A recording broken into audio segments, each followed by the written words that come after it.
right now we're living in a weird time with the coronavirus. How has the pandemic kind of shifted the way you guys are preparing for this hurricane season? Well, what we've done is we've changed some of our mobilization procedures. Used to the members would come out, park in the parking lot and grab their gear and just come on inside the building.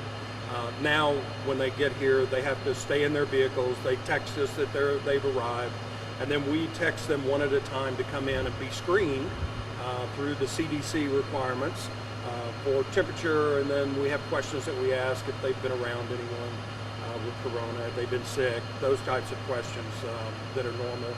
And then once they're screened and they pass the screening, then they come in and they go through their normal medical check-in, and then the regular procedure of going through and getting the gear that they need before we depart for wherever we happen to be going. Absolutely.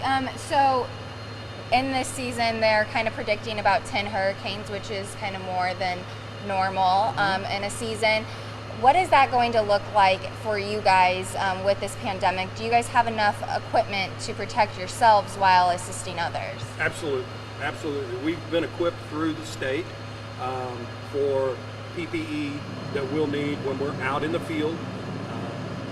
We will be taking every precaution that we need as far as social distancing, wearing face masks, wearing the proper face shields, things like that when we're in contact with the general public.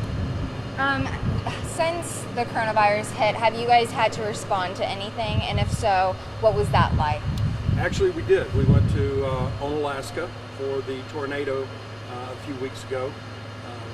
We followed those procedures that I've outlined, and we had a very successful deployment.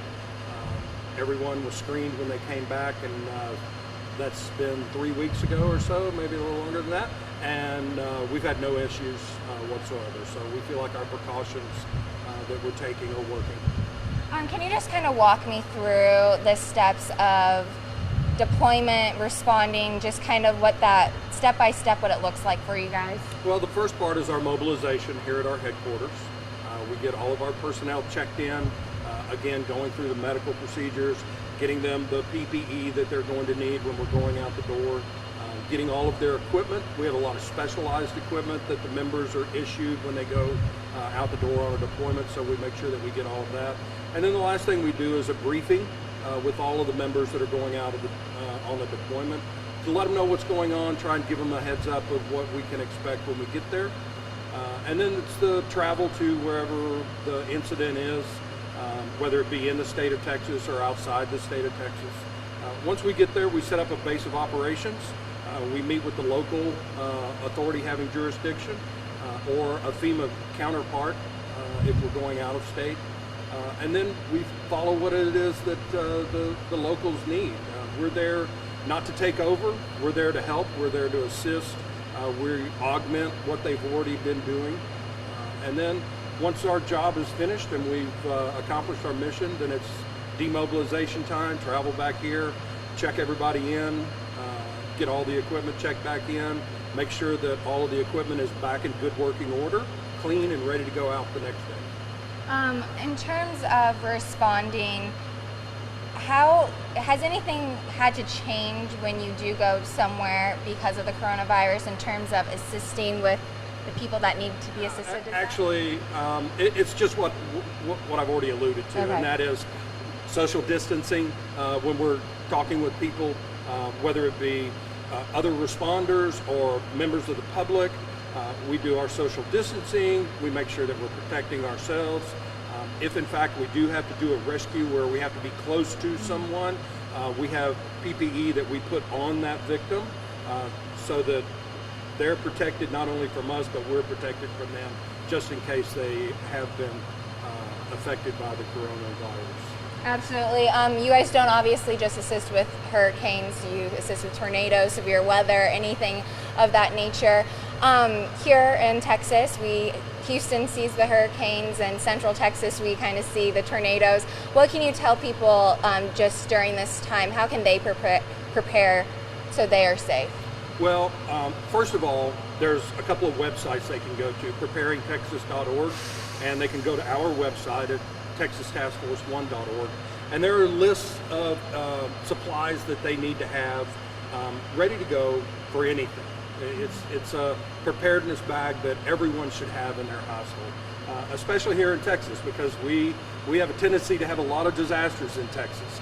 And so that's just good policy for everyone to have the necessary equipment and the necessary supplies to be prepared at a moment's notice. A tornado goes through at 1 o'clock in the morning and you're not prepared for it, you're going to be on your own for a little while. There's certainly going to be responders coming to help out. The other citizens, neighbors are going to be helping out, but you really need to have something prepared so you can grab a bag and go. Whether it be you have to grab a bag and go to a hotel or go to a shelter, at least you've already got a bag together of equipment and supplies and medications and things of that that you can pick up and go at a moment's notice.